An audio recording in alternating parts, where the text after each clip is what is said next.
Good day, everybody. It is currently the 25th of October, 2014. Here on Saturday, we have a few things going on out here across the Western Pacific, but all in all, really not much in the form of severe weather. Haze still dominating northeastern portions of China. We are seeing some precipitation across the southern Philippines.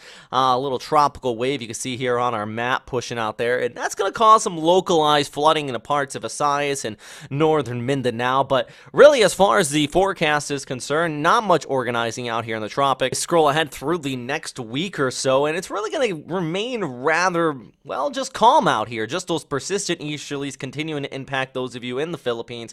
You are going to be seeing some isolated areas of heavy rainfall. Just taking a look at your 72-hour rainfall forecast, in some areas of northern Mindanao there in Cagayan, you actually could see upwards about 100 to 150 millimeters of total precipitation. Davao also been seeing some heavy rainfall. As far as Manila is concerned, you're really going to miss out on this. Now, farther towards the west, we have been seeing that precipitation also kick up across the Indochina Peninsula. Once again, this is mainly due to the easterly winds just pushing through here. The northeast monsoon starting to turn on, so parts of northern Vietnam will be seeing more and more rainfall as we continue to look ahead through the forecast. Also, northern portions of Thailand, and things start to dry off a little bit farther there towards the south. So that's really what we're going to be looking at over the rest of the weekend into the early part of next week. The big topic and the big change that is coming ahead is that I just mentioned the northeast monsoon, and yes, we're going to be seeing one of the first shots of cold air, or at least the Siberian high drifting farther towards the south, coming on Tuesday into Wednesday of next week.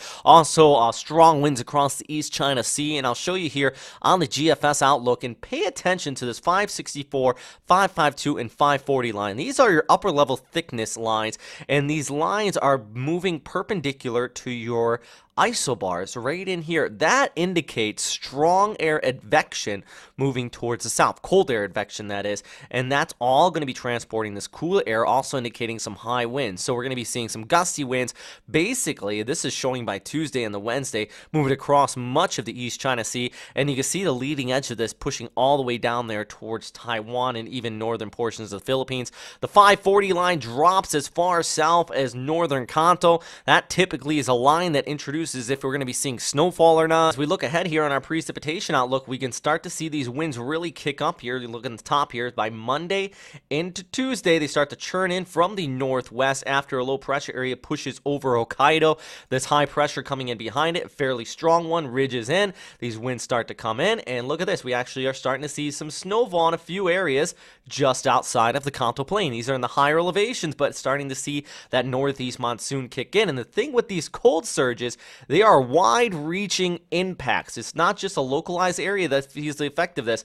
All of Hokkaido, much of Honshu, Korea, we're probably going to see those vortices come off of Jeju-do here likely by Monday and a Tuesday, something to keep an eye out for. And then the winds continue to pick up as far south as Taiwan into northern portions of the Philippines. You'll probably have some gale force warnings in effect across northern Luzon. Also, this transports in cooler airs and breezy conditions. So in those of you in Okinawa, you are going to be feeling the effects of this. So I would like to say this is probably the first true cold surge of the season, really, as we approach November here, just right on schedule, just in time for the northeast monsoonal season. And take a look at this. This is the forecast for Tokyo, Japan. Yeah, this is definitely some of the coldest temperatures thus far this year. A low of possibly 8 by next Wednesday.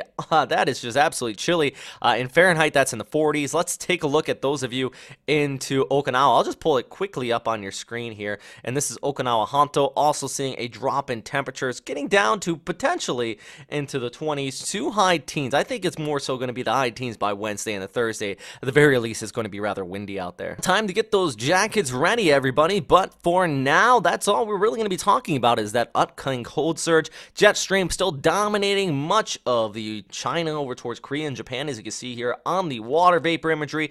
The easterlies really dominating forecast, but nothing organized in the near or long term out here, at least what we are seeing at this time. All right, guys, stay safe out there, and as always, thanks for watching.